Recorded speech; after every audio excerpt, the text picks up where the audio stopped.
ముఖ్యమంత్రి running commentary మానుకోవాలని, payment కోటాలో రేవంత్ రెడ్డి ముఖ్యమంత్రి అయ్యాడని నేను కూడా అనొచ్చని రేవంత్ రెడ్డి అయ్యల పేరు చెప్పి పదవులు అనుభవిస్తున్నారు అని అంటున్నారని, అంటే రాహుల్ గాంధీని అంటున్నాడా, రాజీవ్ గాంధీ అంటున్నాడా తెలవడం లేదని మాజీ మంత్రి కేటీఆర్ అసెంబ్లీ సమావేశంలో ఓ సందర్భంగా మాట్లాడారు.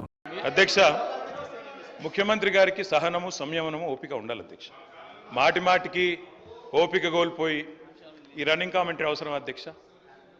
అధ్యక్ష, నేను కూడా అనొచ్చు అధ్యక్ష, పేమెంట్ కోటాలో ముఖ్యమంత్రి పదవి కొట్టేసిన నేను కూడా అనొచ్చు. మాట్లాడడం మేము కూడా మాట్లాడతాం. అయ్యల పేర్లు చెప్పి పదవులు అంటే రాహుల్ గాంధీని అంటుండా, రాజీవ్ గాంధీని అంటుండా నాకు తెలియదు అధ్యక్ష.